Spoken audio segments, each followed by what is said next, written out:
Welcome to UPSC exam prep. आज है 11 दिसंबर 2023 और स्वागत है आपका करंट अफेयर्स न्यूज डिस्कशन में। तो आइए शुरू करते हैं। आज का हमारा पहला आर्टिकल है गिरसू के बारे में, तो आइए देख लेते हैं। अभी हाल ही में पुरातत्वविदों ने इराक के प्राचीन मेगा सिटी गिरसू में 2 मंदिरों की खोज की है, जिसमें से एक दूसरे के ऊपर ये दबा हुआ था। तो गिरसू के बारे में देखते हैं। तो गिरसू ये सुमेर सभ्यता का एक शहर था। इसकी खोज 19वीं सदी के दौरान की गई थी और इसकी पहली खुदाई 1880 के दशक में एक फ्रांसीसी पुरातत्वविद थे, अर्नेस्ट डी सार्जेक, उनके द्वारा इसकी खुदाई की गई थी। यह मायने में महत्वपूर्ण था कि इसमें पहली बार दुनिया को सुमेरियन सभ्यता के अस्तित्व के बारे में पता चला था इसकी खुदाई के बाद। साथ ही मेसोपोटामिया की कला और वास्तुकला के कुछ सबसे महत्वपूर्ण स्मारकों में पर भी यहाँ पर प्रकाश डाला जा सकता है। सुमेर सभ्यता के बारे में मुख्य तथ्य देख लेते हैं। तो ये सबसे पहले प्रारंभिक ज्ञात सभ्यताओं में से एक थी ये सुमेर सभ्यता, जो ईसा पूर्व के बीच विकसित हुई। इसमें 4100 से ये 1750 ईसा पूर्व दक्षिण मेसोपोटामिया के ऐतिहासिक क्षेत्र में ये वर्तमान इराक में ये पड़ता है। हालांकि सुमेर सभ्यता ये कभी भी एक एकजुट राजनीतिक इकाई नहीं था, बल्कि ये शहर राज्यों का एक क्षेत्र था जिसमें से प्रत्येक का अपना अपना राजा हुआ करता था। सुमेरियन कई तकनीकी प्रगति के लिए जिम्मेदार थे, जिसमें समय की माप के साथ साथ लेखन भी शामिल था। उन्होंने अनिवार्य रूप से दिन और रात को 12 घंटों की अवधि के लिए घंटों में 60 मिनट में और मिनटों में 60 सेकंड में विभाजित करके समय का आविष्कार किया था। उन्होंने पहले ज्ञात शहरों का निर्माण किया और साथ ही कानून की पहली ज्ञात संहिता भी बनाई। पुरातत्वविदों साक्ष्यों के अनुसार जो साक्ष्यों के अनुसार उन्होंने चौथी सहस्राब्दी ईसा पूर्व में लगभग 1 दर्जन शहरों और उन राज्यों का निर्माण किया था। उन्होंने लेखन, साहित्य, भजन और प्रार्थना की कला को भी आगे बढ़ाया। गिलगमेश का महाकाव्य, जिसे दुनिया का सबसे पुराना जीवित साहित्य माना जाता है, गिलगमेश का महाकाव्य इसको दुनिया का सबसे पुराना और जीवित साहित्य माना जाता है। ये 5 सुमेरियन कविताओं से लिया गया है। उन्होंने पहिया, हल, गणित सहित प्रौद्योगिकी के कई मौजूदा रूपों में भी सुधार किया था सुमेरियन सभ्यता वालों ने। वे विशेष रूप से बियर बनाने वाली सभ्यताओं में से एक थे, जिन्हें प्राचीन लोगों द्वारा स्वस्थ हृदय और एककृत की कुंजी के रूप में भी देखा जाता था। हमारा अगला आर्टिकल है निशस्त्रीकरण सम्मेलन के बारे में। तो आइए देख लेते हैं। अभी भारत के विदेश सचिव और संयुक्त राष्ट्र के अवर जो महासचिव ने हाल ही में निशस्त्रीकरण सम्मेलन पर एक विचारों का अपना आदान प्रदान किया है, जहां भारत 2024 के लिए पहली अध्यक्षता संभालने के लिए तैयार हुआ है। निशस्त्रीकरण सम्मेलन के बारे में देखते हैं। तो ये निशस्त्रीकरण के लिए एक समर्पित संयुक्त राष्ट्र महासभा के पहले विशेष सत्र 1978 में के दौरान सदस्यों और उनके राज्यों की भी सहमति बनाने के बाद सीडी का गठन 1979 में अंतर्राष्ट्रीय समुदाय के एक एकल बहुपक्षीय निशस्त्रीकरण वार्ता मंच के रूप में किया गया था। यह अन्य जिनेवा आधारित वार्ता मंचों में सफल रहा, जिसमें निशस्त्रीकरण पर 10 राष्ट्र समिति ने 1960 और निशस्त्रीकरण पर 18 राष्ट्र समिति 1962 से 68 और निशस्त्रीकरण पर समिति का सम्मेलन 1969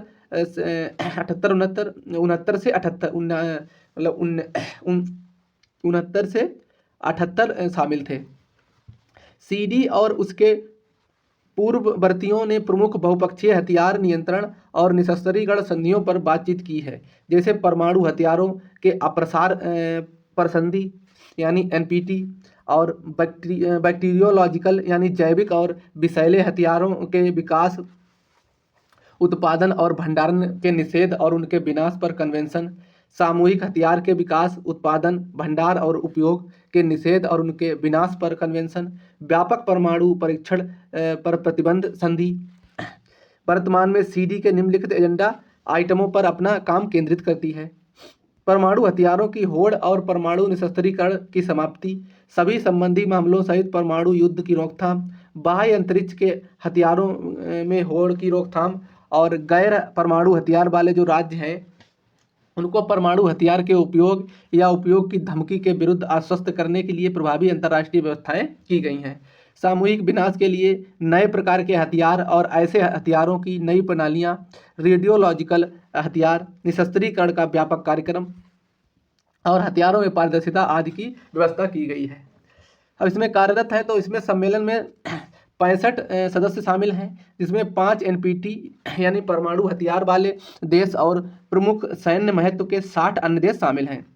इसके अलावा हर साल गैर सदस्य राज्य उनके अनुरोध पर सीडी के कार्य में भाग लेते हैं। सीडी में प्रत्येक वर्ष 3 सत्र होते हैं और इसमें सीडी सर्वसम्मति से अपना काम करती है। संयुक्त राष्ट्र यूएन के साथ संबंध, तो इसमें जबकि सीडी संयुक्त राष्ट्र से स्वतंत्र है, इसके सचिव की नियुक्ति संयुक्त राष्ट्र के महासचिव द्वारा की जाती है। इसे यूएनजीए की सिफारिशों पर विचार करना आवश्यक है और ये सालाना 1 से अधिक बार यूएनजीए की रिपोर्ट प्रस्तुत करता है। सीडी यूएनजीए की सिफारिशों और उनके सदस्य राज्यों के प्रस्तावों को ध्यान में रखते हुए अपने स्वयं के प्रक्रिया नियमों और अपने स्वयं के एजेंडे को अपनाती है। हमारा अगला आर्टिकल है पीएम सूक्ष्म खाद्य प्रसंस्करण उद्यम योजना औपचारीकरण के बारे में। तो आइए देख लेते हैं। अभी आत्मनिर्भर भारत अभियान के हिस्से के रूप में खाद्य प्रसंस्करण उद्योग मंत्रालय एक केंद्र प्रायोजित PM formalisation of micro food processing enterprises योजना लागू कर रहा है। पीएम सूक्ष्म खाद्य प्रसंस्करण उद्यम औपचारीकरण योजना के बारे में देखते हैं। तो ये 2020 में शुरू की गई एक केंद्र प्रायोजित योजना है। इसकी अवधि क्या रहेगी? तो इस योजना को 2 लाख सूक्ष्म खाद्य प्रसंस्करण उद्यमों को समर्थन देने के लिए 10,000 करोड़ रुपए के परिव्यय के साथ 2020-21 से 2024-25 तक 5 वर्षों की अवधि के लिए चालू किया गया है। इसकी फंडिंग कहाँ से मिलेगी? तो उत्तर पूर्वी और हिमालयी राज्यों में 90 और 10 का रेशियो रहेगा, मतलब 90% केंद्र देगी और 10% जो हिमालयी राज्य हैं या पूर्वोत्तर के राज्य हैं वो देंगे। और बाकी के राज्यों में विधायिका वाले जो भी राज्य हैं उनमें 60 और 40 के अनुपात और अन्य केंद्र शासित प्रदेशों में 100% का रहेगा। मतलब जो केंद्र शासित प्रदेश हैं उनका 100% जो वित्त है वो केंद्र सरकार देगी और जो हिमालयी राज्य हैं और जो पूर्वोत्तर के राज्य हैं उनमें 90 और 10 का रेशियो रहेगा और जो भी जो विधायिका वाले राज्य हैं उनमें 60% केंद्र सरकार देगी और 40% राज्य सरकार इसमें खर्चा वहन करेगी। अन्य राज्यों के लिए केंद्र और राज्य सरकारों की बीच जो 40 और 60 का अनुपात होगा।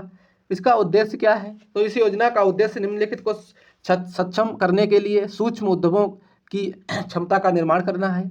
इसमें मौजूदा सूक्ष्म प्रसंस्करण उद्यमियों यानी एफपीओ, स्वयं सहायता समूहों और सहकारी जो समितियां होती हैं उनको ऋण तक पहुंच में वृद्धि करना है। ब्रांडिंग और मार्केटिंग को मजबूत करके संगठित आपूर्ति श्रृंखला के साथ एकीकरण करना, मौजूदा 2 लाख उद्यमों को औपचारिक ढांचे में बदलने के लिए समर्थन करना और सामान्य प्रसंस्करण सुविधा, प्रयोगशालाओं, भंडारण, पैकेजिंग आदि की व्यवस्था करना, विपणन और उष्मायन सेवाओं जैसी सामान्य सेवाओं तक पहुंच में वृद्धि करना, खाद्य प्रसंस्करण क्षेत्र में संस्थानों, अनुसंधान और प्रशिक्षण को मजबूत बनाना, उद्यमों के लिए पेशेवर तकनीकी सहायता तक पहुंच में वृद्धि करना आदि इस योजना के उद्देश्य हैं। इस योजना के तहत सूक्ष्म उद्यमों में 10 लाख रुपए की सीमा के साथ पात्र परियोजनाएं लागत के 35% पर क्रेडिट लिंक्ड सब्सिडी मिलेगी। लाभार्थी का योगदान इसमें न्यूनतम 10% होगा और शेष राशि ऋण से प्राप्त होगी। एफपीओ एसएचजी सहकारिताओं को सहायता, तो इसमें कार्यशील पूंजी और छोटे उपकरणों के लिए सदस्यों को ऋण हेतु जो सेल्फ हेल्प ग्रुप होते हैं उनको प्रारंभिक पूंजी 4 लाख रुपए दी जाएगी। बैकवर्ड फॉरवर्ड लिंकेज, सामान्य बुनियादी ढांचे, पैकेजिंग, मार्केटिंग और ब्रांडिंग के लिए अनुदान भी दिया जाएगा। इसका नोडल मंत्रालय खाद्य प्रसंस्करण एवं उद्योग मंत्रालय है। हमारा अगला आर्टिकल है सिफिलिस के बारे में। तो आइए देख लेते हैं। अभी हाल ही में अमेरिका के मिशिगन में ऑक्यूलर सिफिलिस के कई मामले सामने आए हैं, तो इसके बारे में देख लेते हैं। तो सिफिलिस ये एक यौन संचारित संक्रमण है।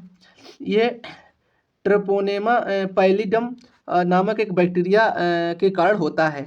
तो इसका नाम है बैक्टीरिया का ट्रेपोनेमा पैलिडम, ध्यान रखना। इस संक्रमण के बाद सिफिलिस बैक्टीरिया बिना लक्षण पैदा किए कई वर्षों तक शरीर में रह सकता है, लेकिन ये संक्रमण दोबारा सक्रिय भी हो सकता है। इसका संचरण कैसे होता है?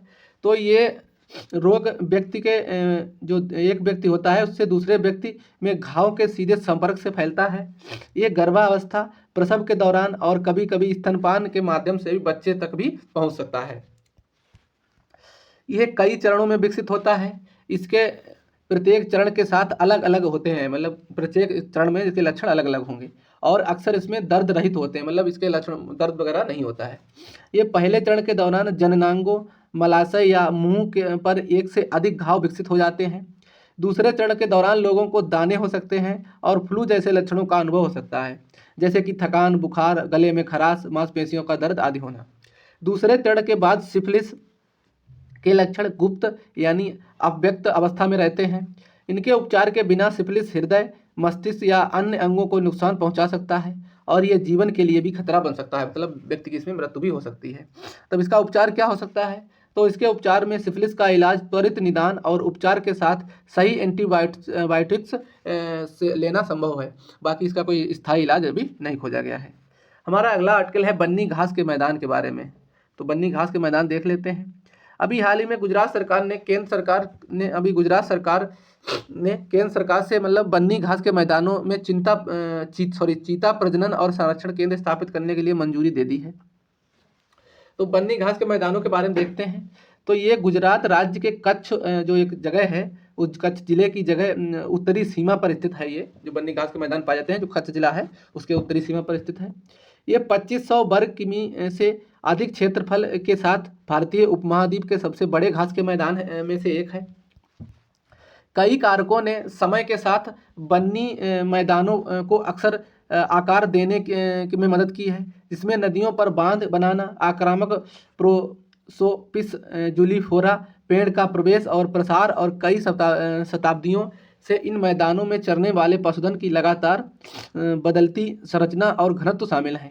बन्नी 22 जातीय समूहों का भी घर है। इसमें अधिकांश चरवाहा है जो लगभग 40,000 आबादी के साथ 19 पंचायतों की 48 बस्तियों में फैले हुए हैं। ये विशाल जैविक विविधता का आवास है, जिसमें 37 घास की प्रजातियां पाई जाती हैं और यहाँ पर 275 पक्षियों की प्रजातियां, भैंस, भेड़, बकरी, घोड़े, ऊंट जैसे पालतू जानवरों के साथ साथ वन्यजीव भी यहाँ पर पाए जाते हैं।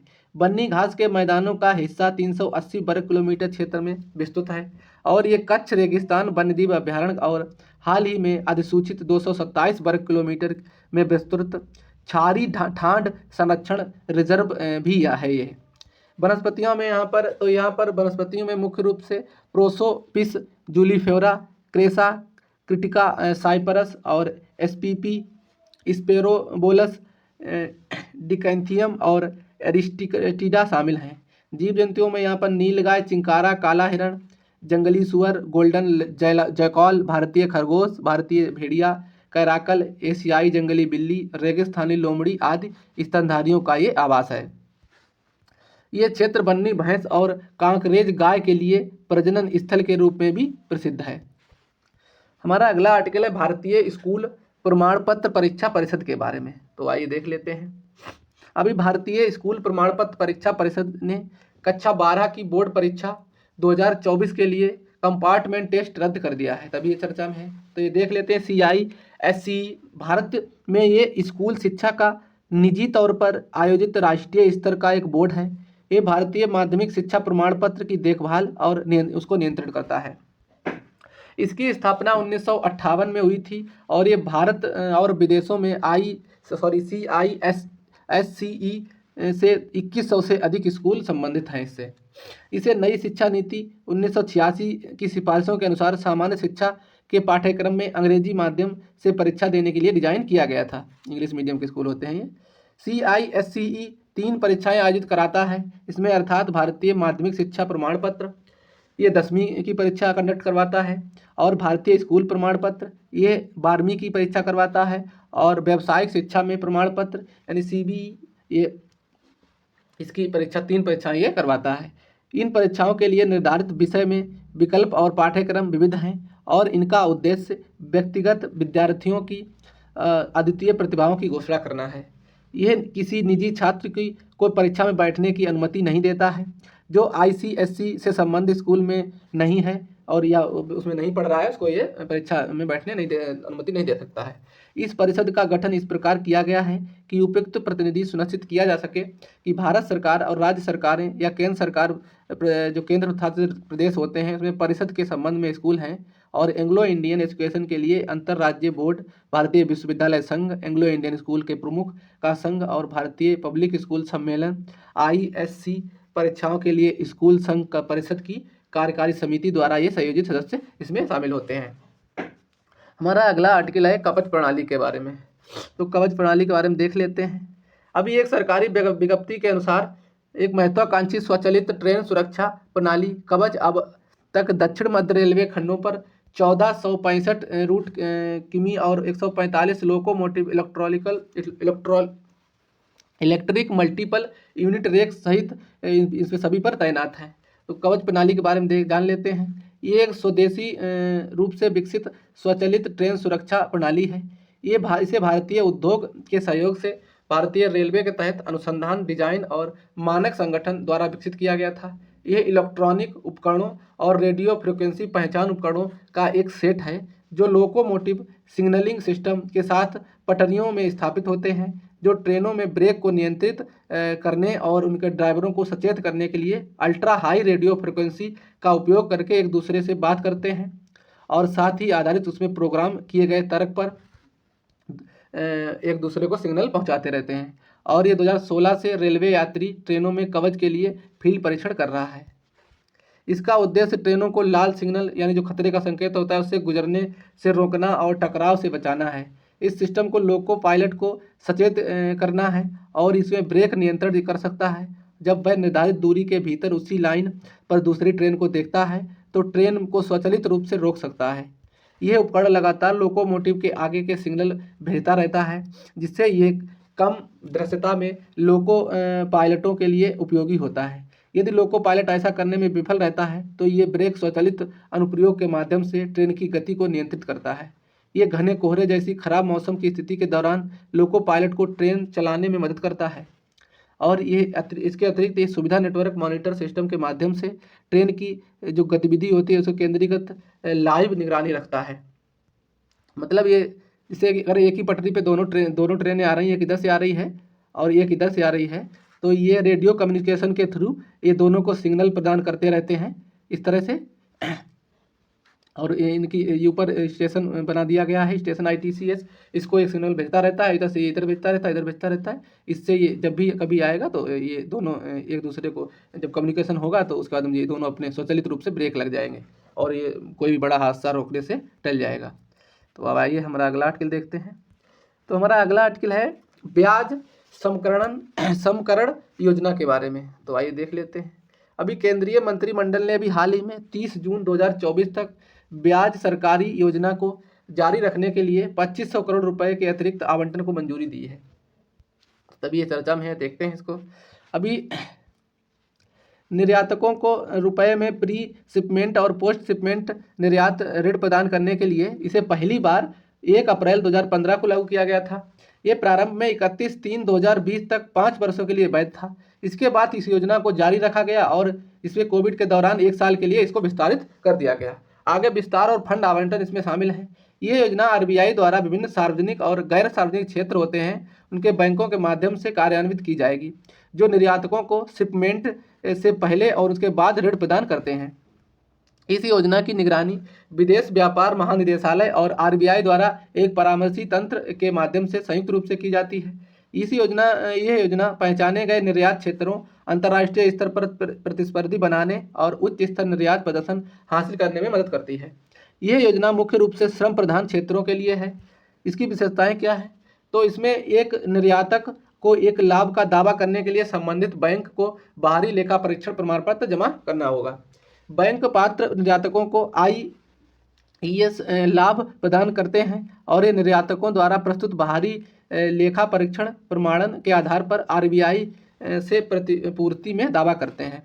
वर्तमान में ये योजना 4 अंकीय स्तर पर 410 पहचाने गए ट्रैफिक लाइनों के व्यापार पर निर्यातकों और निर्माता और निर्यातकों को शिपमेंट से पहले और बाद में बाद के रुपया निर्यात ऋण पर 2% और सभी MSME जो होते हैं उनके निर्माता और निर्यातकों को 3% की दर से ब्याज समकारी लाभ प्रदान करता है।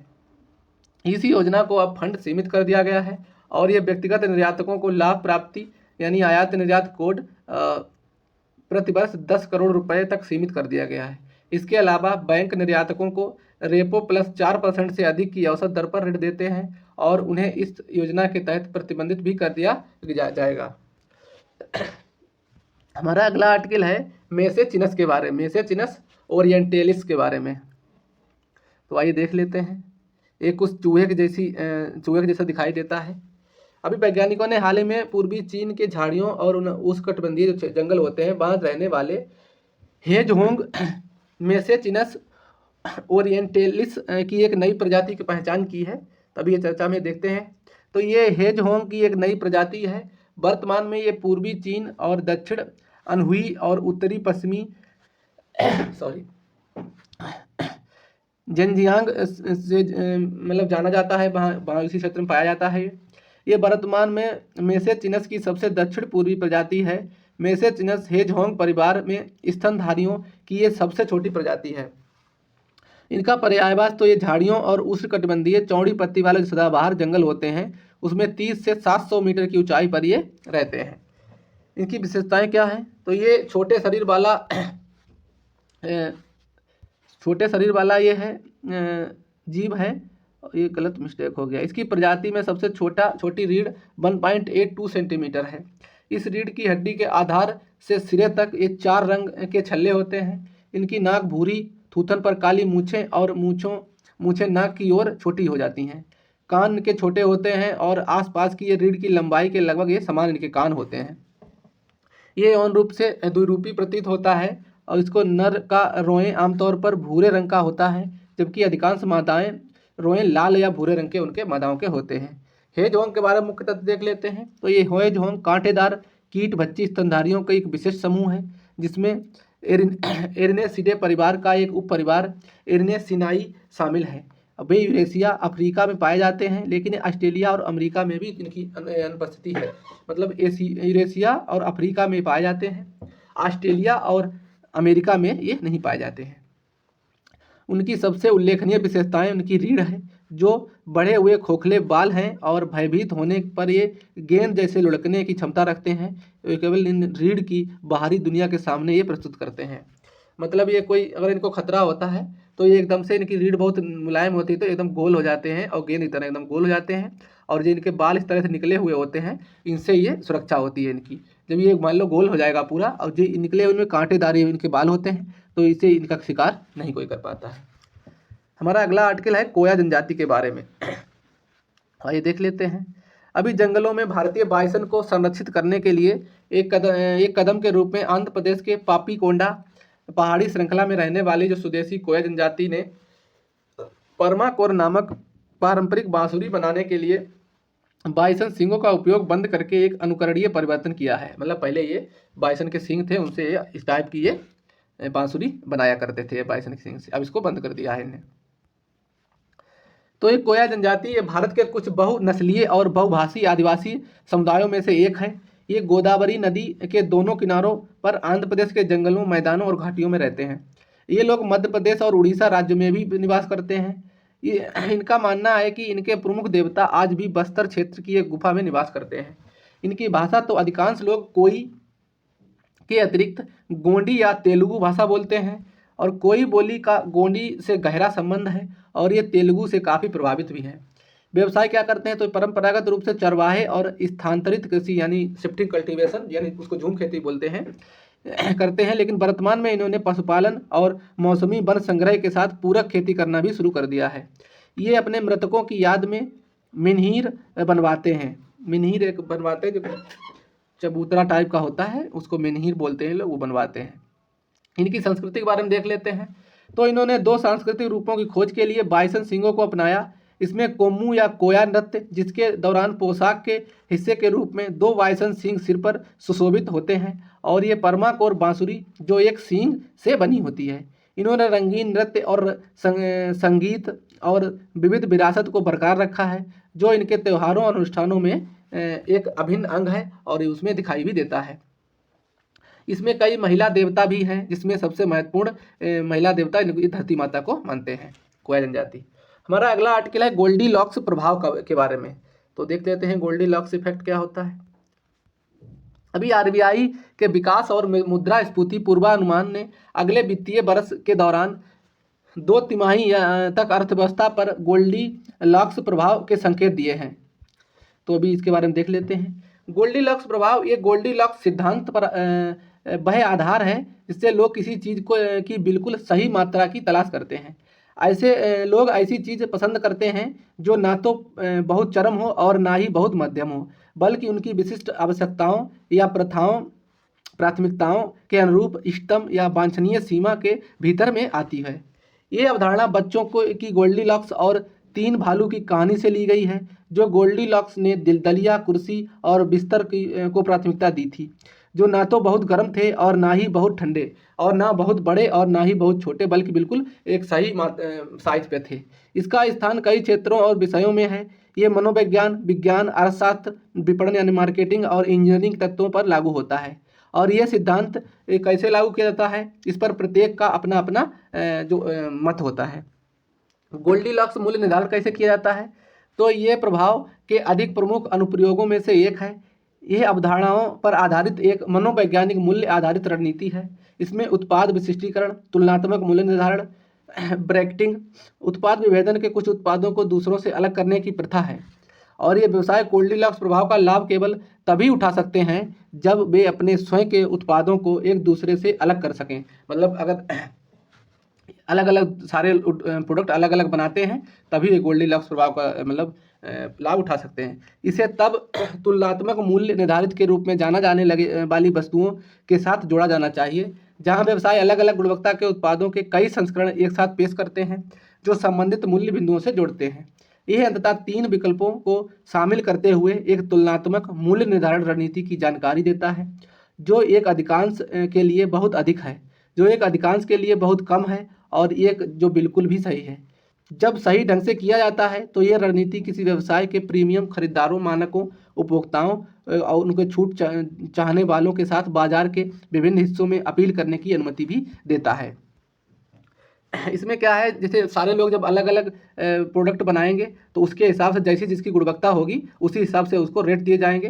तो इसमें ना तो और फिर एक जैसी वस्तु नहीं होगी तो फिर उसमें ज़्यादा कंपटीशन होने की मतलब संभावना खत्म हो जाती है। इसलिए उसको फिर एक उसका स्थिर रेट हो जाएगा, उसी रेट पे ये मिलेगा। तो आज का हमारे सारे आर्टिकल फिनिश हो गए। वीडियो अच्छा लगे तो वीडियो को लाइक करें, शेयर करें, सब्सक्राइब करें चैनल को। थैंक यू, धन्यवाद।